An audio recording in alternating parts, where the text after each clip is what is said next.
ഏട്ടാ അച്ഛൻ വിളിച്ചിട്ടുണ്ടായിരുന്നു. അച്ഛൻ അവിടുത്തെ കിളിക്കൂടില്ലേ അത് ഒഴിവാക്കാണ് പറഞ്ഞു. അപ്പൊ ഞാൻ ആലോചിക്കാറുന്നേ നമുക്കത് ഇങ്ങോട്ട് കൊണ്ടുവന്നാലോ, നല്ല രസല്ലേ? കിളിയോ? ആ കിളിക്കൂടോ? ആ കിളിക്കൂട് കൊണ്ടുവരണമൊക്കെ കൊള്ളാം. ആ പക്ഷെ കിളിയുടെ ആ ചിലക്കണ ശബ്ദം ഉണ്ടല്ലോ, ആ അത് പറ്റില്ല. പിന്നെ അത് കിളിക്കൂട്ടിൽ ഇങ്ങനെ അപ്പിട്ടിട്ട് കാട്ടിട്ടിട്ട് നശിപ്പിക്കാൻ പറ്റില്ല.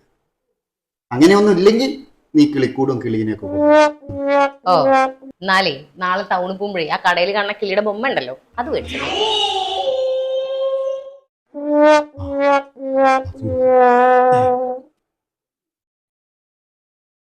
ഏട്ടാ ഏട്ടാ എനിക്കൊരു സ്കൂട്ടി വാങ്ങി തരൂ.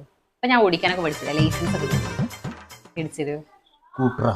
ആ സ്കൂട്ടർ വാങ്ങിത്തരാം. ഹാ പക്ഷെ റോട്ടിൽ കൂടെ ഒന്നും ഓടിക്കരുത്. ഇപ്പൊ ഒരുപാട് അപകടങ്ങൾ ഉണ്ടാവണതാ. റോഡ് അപകടങ്ങൾ ഇങ്ങനെ കൂടി കൂടി വരിക. അതുകൊണ്ട് റോട്ടിൽ കൂടെ ഒന്നും ഓടിക്കരുത്. ഞാൻ സ്കൂട്ടിയൊക്കെ വാങ്ങിച്ചു തരാം.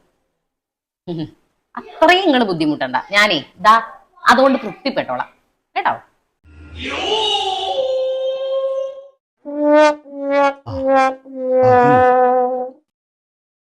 ഏട്ടാ ആ, ഞാനേ എന്തെങ്കിലും ജോലിക്ക് ട്രൈ ചെയ്താലോ?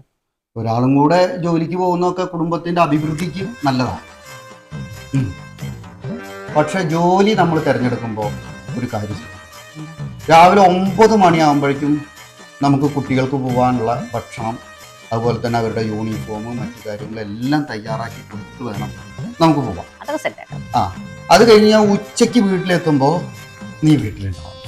എന്നിട്ട് എനിക്ക് വേണ്ട ആഹാരങ്ങളൊക്കെ ഡൈനിങ് ടേബിളിലൊക്കെ ഇങ്ങനെ വൃത്തിയാക്കി വെച്ച് കഴിയുമ്പോൾ കുഴപ്പമില്ലല്ലോ. അത് കഴിഞ്ഞ് കുട്ടികൾ പിന്നെ 4 മണിക്ക് വരും. അപ്പൊ ആ 4 മണി നേരമാകുമ്പോൾ അമ്മയെ കാണുന്നത് കുട്ടികൾക്ക് ഒരു വലിയൊരു സന്തോഷമാണ്. അപ്പോഴും നീ ഉണ്ടാവണം. അതിന് പറ്റി എന്തെങ്കിലും ഒരു ജോലി കിട്ടുകയാണെങ്കിൽ നീ ട്രൈ ചെയ്തു. നല്ലതല്ലേ? എന്നാലേ എനിക്ക് ഇവിടുത്തെ വീട്ടു ജോലി തന്നെ മതി. നിഷേ, വിശക്കണോ? ചോറെടുക്ക്. ഞാനേ ചോറൊക്കെ വിളമ്പാം, പക്ഷേ നിങ്ങളത് കഴിക്കാൻ പാടില്ല. അതെന്താ? ആ അതേ, ഇടയ്ക്കൊക്കെ ചോറ് കഴിക്കാതിരിക്കുന്നത് നല്ലതാ. അത് മതി.